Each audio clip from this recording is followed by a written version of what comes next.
I'm here with John Croft. And John, thank you once again for being together.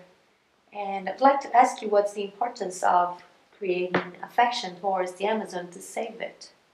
What about this dream of saving the Amazon through affection and love? I think it's very important, and I think it's doubly important for two reasons. First of all, we need to create a different relationship between humans and the natural world. The relationship we have at the moment is a relationship of separation. But the belief of separation is an illusion. We can prove that, take a breath of air, and 1/5 of the air we're breathing comes from the Amazon. And so we need to have a relationship with that, because if the Amazon were to disappear, it would be a catastrophe for the planet. And there's different ways of doing it. The conventional way of doing it is to try and organise activist campaigns where people stand in front of bulldozers and all of that. And that is important. That is important. In the work of deep ecology, which I'm very familiar with, they say that there's 3 different kinds of work we need to do. The first kind of work is like this. It's holding actions in defence of the earth. Mm-hmm. These are the people who, like you, stood in front. Yes. And this work is important, but it's not enough. Activist campaigns are a little bit like warfare. They say warfare is 90% boredom and 10% sheer terror. Mm-hmm. When you're acting in that sort of way, building an activist campaign, it's very much like that. And what happens very often is people get burnout because it's so exhausting. People who get burnout very often feel they're letting the cause down, and so they look for something else. The second kind of work is this. This is the conceptual work of building new structures. Building structures that don't exploit or destroy the Amazon. Political structures, social structures, economic structures, environmental structures that take away from the pressure. And the third work, to building organisations. The building of organisations can be co-opted. It can be co-opted by big corporations. If you look at what's happening worldwide at the moment, the big pharmaceutical companies are getting into alternative medicine because they know that there's a growth of a market there. Mm-hmm. Big supermarket chains are selling organic fruit and vegetables now. The fact that they fly these from Africa and call them organic, but people think they're getting organic fruit and vegetable instead of the sorts that you buy normally in supermarkets. So it's co-opted. So those first 2 kinds of work are necessary, but they're not sufficient. They're not enough. And the third kind of work is the work of the heart. It's shifting consciousness.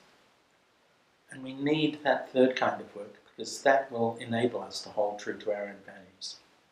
And so what you're trying to do in the Amazon, I think, is very important. To get that change of heart with a critical mass of people that can be big enough to save the Amazon. There is a fourth kind of work. And the fourth kind of work is the work that I'm doing, which doesn't do those 3 necessarily. But what it does, it's like a project support project. It's a project that aims to support those other 3 in becoming more effective. That's the dragon dreaming work I did. And I've done in the Amazon. How was for you to be doing, well, we would like to introduce a little bit of what is dragon dreaming for whom is watching us and share a little bit about your experience in the forest. What did you feel when you were there? 2 things. First of all, the shortest explanation of dragon dreaming, there's intermediate ones and then very long ones. The shortest explanation is that dragon dreaming is unconditional love in action. Because it's that makes the difference. And that love has to come from the love of ourselves, but also love of the world, to integrate the 2. So that's the simplest one of dragon dreaming. A more complex one is dragon dreaming as a process with 4 steps. The dreaming of dragon dreaming Dragon Dreaming is a way of building a new culture. A new culture based on win, win, win. It has to be a win for us individually, it has to be a win for the community, and it has to be a win for the planet. So that's the first one. And the reason for doing that is to produce what we call the Great Turning.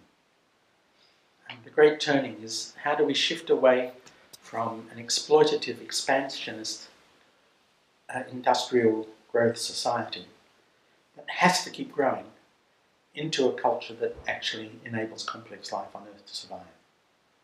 And it's the biggest job we have at the moment. We've got to achieve it in the next 10 or 20 years. That's the first, that's the dream of Dragon Dreaming. The planning of Dragon Dreaming is a design philosophy for running successful projects and organisations. The doing of Dragon Dreaming is that Dragon Dreaming is a toolbox. It's a toolbox of techniques that can be applied in different circumstances to different kinds of projects. And then the celebration of Dragon Dreaming. Dragon Dreaming is a community of practitioners who support each other in making their dreams come true.